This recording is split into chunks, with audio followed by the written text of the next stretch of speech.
안녕하십니까. 율촌의 박영만 변호사입니다. 이제 바로 코앞에 닥친 중대재해처벌법 시행에 맞춰서 준비해야 될 주요 이슈들을 살펴보도록 하겠습니다. 5가지 정도를 살펴보고자 합니다. 먼저 가장 이제 질문을 많이 받는 내용이 CSO를 선임해야 되느냐, CSO를 선임하면은 CSO의 권한과 책임을 어떻게 해야 되느냐는 질문을 가장 많이 받고 있고, 현장에서도 여기에 대한 궁금증이 많은 것 같습니다. 우선 CSO와 관련해서 정부의 입장은 안전보건의 전문가가 아닌 CEO가 중대재해처벌법상의 모든 책임을 부담하기는 어렵기 때문에 전문가인 CSO의 조력을 받는 것을 적극 권장을 하고 있습니다. 여러 차례 작년 건설사 본사 특별감독을 통해서도 정부에서는 이런 CSO의 선임과 CSO를 중심으로 한 회사의 총괄적인 안전보건 관리체계 확립을 요구하고 있습니다. 실무적으로 이제 CSO를 선임하게 된다는 것은 그 안전보건 관리 체계와 관련된 그 모든 사항을 전담할 수 있는 독립적인 구성을 하고 조직을 구성하고 그 조직을 CSO가 총괄하여 관리한다, 그렇게 보시면 되겠습니다. 그렇기 위해서는 우선 이제 제반 회사의 안전보건과 관련한 사항들은 CSO가 검토하고 승인하는 체계를 갖추어야 되겠고요. 또 예산이나 인력 결정, 그리고 대관 업무 등에 대해서도 이런 안전보건과 관련된 내용이라면은 최소한 CSO의 승인이나 또 필요한 협의 절차를 거쳐서 회사의 안전보건에 관한 정책이 일관적으로 통일돼서 나갈 수 있도록 내부 규정도 그에 맞춰서 변경해야 될 것으로 생각합니다. 이 대표이사와 CSO 간의 업무 분장과 관련해서도 보고라든가 이런 의사소통 체계를 명확하게 확립한 후에 대표이사가 보고받는 그런 구체적인 현장의 구체적인 안전관리 실태라든가 상황에 대해서는 CSO를 중심으로 본사에서 현장을 관리하고 CEO는 안전보건 전담 조직에 설치돼서 잘 운영되고 있고 활동도 현장을 잘 관리하고 있다. 그리고 우리 회사의 법령 준수는 지금 중대재해법을 비롯한 산업안전보건법의 모든 규정을 다 준수하고 있다는 수준의 보고를 받으면은 이제 어떤 CEO의 업무 부담을 덜어준다는 측면, 그리고 또 직접적인 안전보건 조치는 전문가인 CSO와 현장에서 잘 관리를 하는 그런 업무 분담을 회사 내에서 체계를 정립할 필요가 있을 것으로 생각합니다.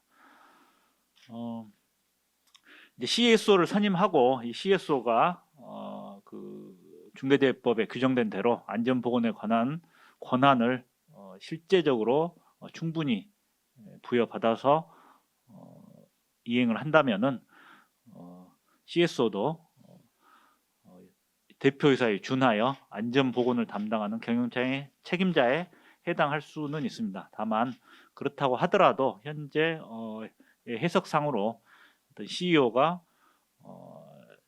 중대재해처벌법상 경영 책임자에서 제외되고 완전히 면책된다라고 하기는 조금 어려울 것 같습니다.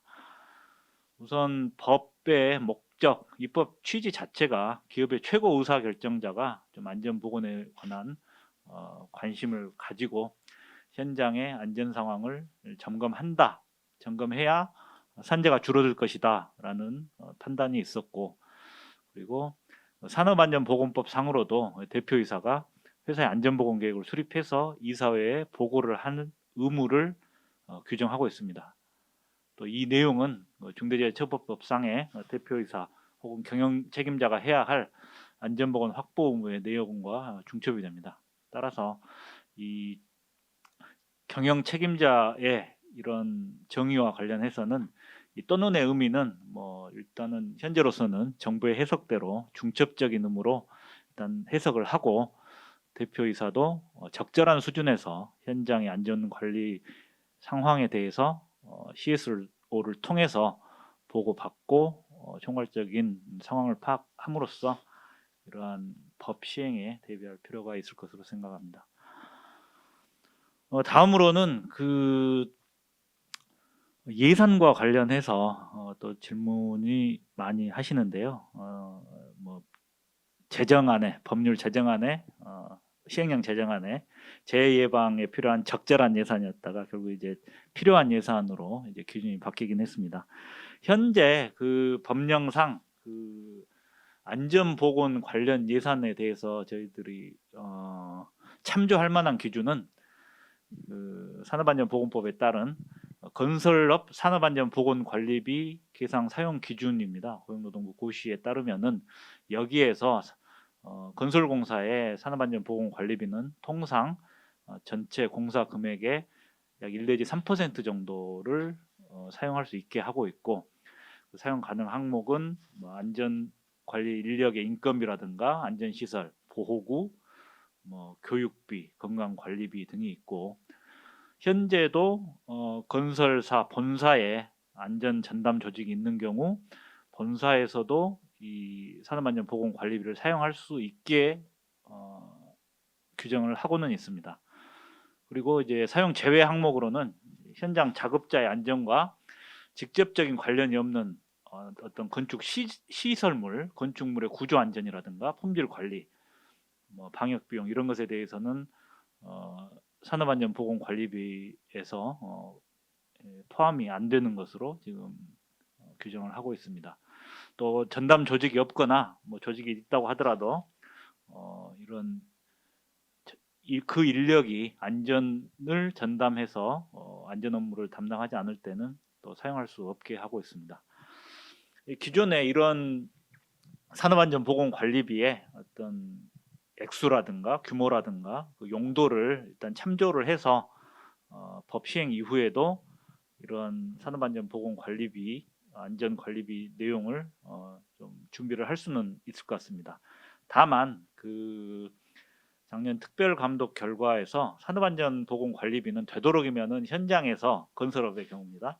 현장에서 사용하고 본사에서는 별도의 예산을 편성하는 게 좋겠다라는 어떤 그 지적사항이 있었기 때문에 이 부분은 참고할 만할 것 같습니다. 또 일부 현장에서는 그 관행적으로 고시에서 정한 기준보다 낮게 산업안전보건관리비를 계상하는 경우가 있는데 법 시행 이후에는 그런 것은 좀 주의를 하는 게 좋을 것 같습니다. 안전보건 중대재해법에 따른 안전보건 관리 비용은 우선 인력에 관한 비용이 있겠고요.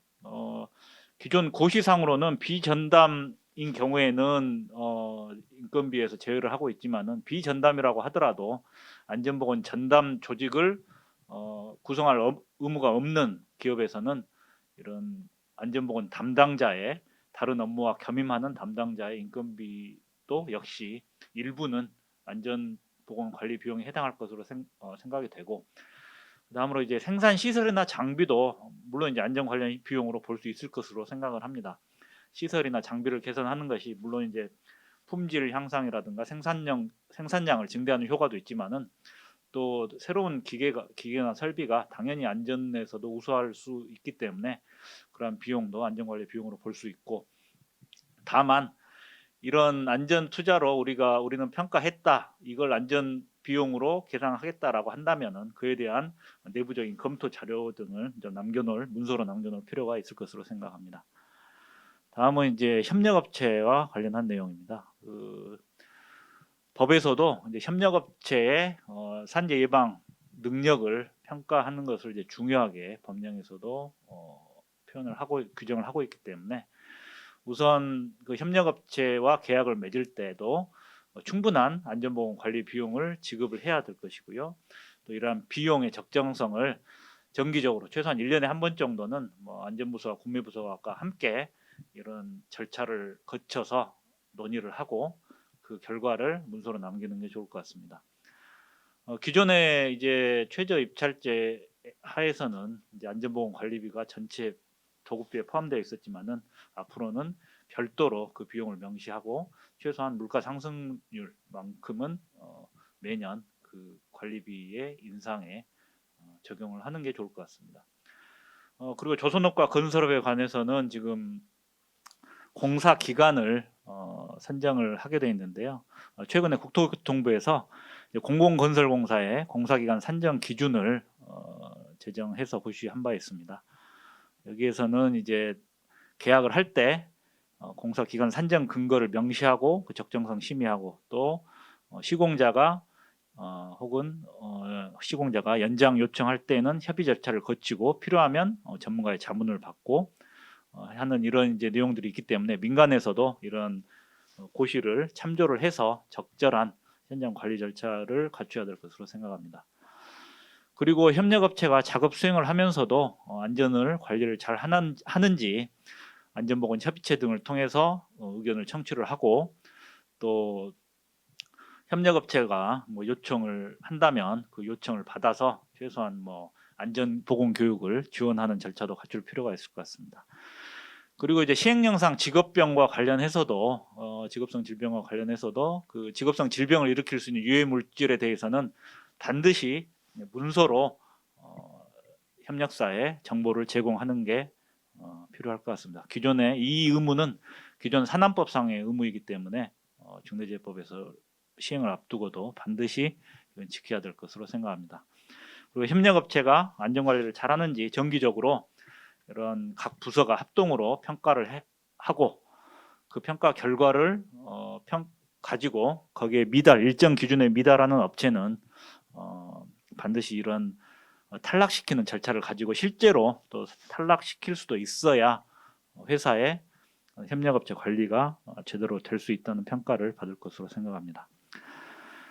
그다음 이제 건설공사 발주자와 도급인 관련해서 여기에 대해서 좀 논란이 많은 편입니다. 기존의 산안법에서는 그 발주자와 도급인의 어떤 구별에 대해서 일단 시공을 주도하여 총괄 관리하지 않는 경우에는 발주자로 보고 있습니다. 그렇지만 그 중대재해처벌법은 이제 표현을 다르게 해서 건설공사 발주자라도 현장에 대해서 실질적인 지배 운영 관리상 책임이 있는 경우에는 어떤 그 도급인에 준해서 현장의 안전보건 관리 확보 의무를 이제 이행을 해야 된다라고 지금 규정을 하고 있습니다. 문헌상으로는 이제 약간 차이가 있습니다. 시공 작업과 관련된 내용을 이제 산안법에서는 규정을 하고 있고 그 범위에 관해서도 중대재해처벌법에서는 시설, 장비, 장소 등에 대해서 실질적인 지배 운영 관리상의 책임이 있느냐를 가지고 결정을 하고 있습니다. 따라서 우선 이제 건설공사 발주자인지 또는 도급인인지 이런 판단하는 절차가 있어야겠지만 최소한 발주자라고 하더라도 최소한 산안법상의 어떤 의무들, 안전보건 대장 작성 같은 의무들은 기본적으로 준수를 해야 되겠고 또 시설이라든가 장비, 장소에 대해서 우리 회사가 그 현장을 지배 관리하는 것으로 볼 수 있다면 거기에 대한 안전 관리를 할 수 있는 절차도 갖춰야 할 것으로 생각합니다. 우선 이제 발주자, 기본적으로 발주자라는 전제 하에 그러면 발주자는 중대재해처벌법상의 책임을 모두 면하게 되는가에 대해서는 좀 검토가 필요할 것 같습니다. 발주자인지 도급인인지 혹은 발주자라고 하더라도 책임을 지게 될지는 결국 사고가 나는 순간 그 구체적인 사고와 관련해서 현장의 위험 요인을 누가 통제하고 있었느냐에 따라서 결정이 날 수밖에 없을 것으로 생각합니다. 기본적으로 사업장 밖에서 신축 공사를 하는 경우에는 산안법상으로도 발주자에 해당될 것으로 보이고 사업장 그 중대재해처벌법 적용 가능성도 낮을 것으로 생각합니다. 사업장 밖에서는 사실상 시공사가 공사 현장을 지배하고 있고 또 전문 감리업체가 공사를 감리를 한다면은 특별한 사정이 없는 한 발주자에게는 어떤 산안법이나 중대재해처벌법이 적용되기는 어려울 것으로 생각합니다. 다만 사업장 내에서 뭐 시설을 유지 보수한다거나 해체 혹은 뭐 이렇게 작업을 하는 경우에는 그 원칙적으로는 그 사업장 내는 그 발주자의 지배 관리하는 공간이기 때문에 산안법상 도급인으로서 어떤 의무 안전보건 조치 의무라든가 중대재해처벌법상 안전보건 확보 의무를 부담하는 경우가 많을 것으로 생각합니다. 그 다음으로 이제 사업장 내에 완전히 새로운 건물을 신축하거나 증축할 경우에는 공사 현장이 다른 사업장 구역과 명확히 구분되고 또 발주자가 현장의 지배권을 시공사에 완전히 이전을 했다면은 발주자에 대해서는 중대재해처벌법 적용 가능성이 낮을 것으로 보입니다. 그러나 골조가 올라간 이후에 어떤 구체적인 현장 내부에 시설의 설비, 장비의 설치가 들어가는 경우에는 이런 시공사의 업무에 대해서 발주자라 하더라도 긴밀하게 협조를 하고 지휘를 해야 될 경우가 있기 때문에 그런 경우에는 좀 사안에 따라서 판단이 달라질 것으로 생각합니다. 그래서 건설공사를 발주한다고 하더라도 우선 이제 안전보건 관리 체계를 기본적으로는 우리 현장, 우리 사업장이고 내가 관여한다면은 최소한 시공사가 안전 관리를 잘 하도록 적절하게 감독하고 요구를 하는 것이 필요할 것으로 생각합니다. 사전에 이 현장이 우리 회사가 지배 관리 운영하는 현장인가를 조금 판단할 수 있는 절차를 거치시고 이 현장에 대해서는 우리의 관여도가 높기 때문에 사실상 도급인으로서의 책임을 질 가능성이 높다라고 한다면은 적극적으로 법에 따른 안전보건 조치를 취하는 게 맞을 것 같고요. 만약에 뭐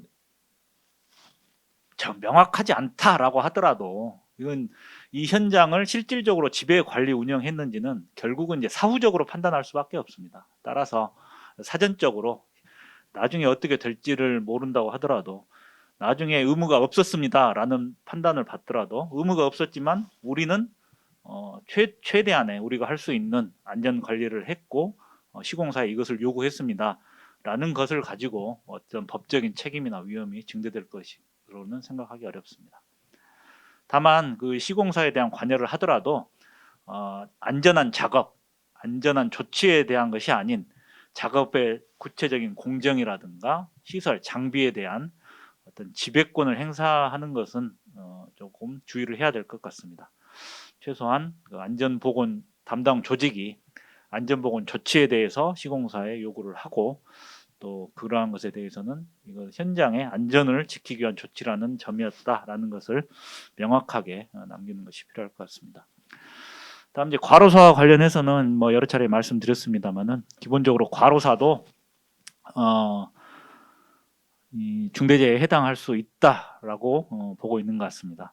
현재 그 산안법상의 그 중대재해 발생 시 즉시 신고와 관련해서 사망사고 기준이 사고 이후 3일 이내에 사망한 경우에는 중대재해 사고로 인한 직접적인 사망으로 보고 있기 때문에 조금 빠른 시간 내에 쓰러지자마자 단기간 내에 사망하신 경우에는 일단 중대재해가 될 수 있다라고 생각을 하셔야 될 것 같고 최소한 산재 승인만으로 원칙적으로 산재 승인만으로 중대재해법 위반이 되지는 않겠지만은 주 52시간제라든가 산안법에서 정한 건강검진, 직무 스트레스 관리 이런 것들을 소홀히 했을 때는 처벌의 위험이 있을 것으로 생각합니다. 따라서 주 52시간제는 물론 준수해야 될 것이고 주말 충분한 휴식을 보장을 해야 될 것이고 또 이제 중대재해법 시행령에 있는 그 유해 위험 요인 확인 개선이라든가 종사자 의견 청취 또 같은 내용 그리고 안전보건 규칙에 있는 직무 스트레스한 건강 장애 예방 조치 등은 충실히 이행하는 게 좋을 것으로 생각합니다. 이상입니다.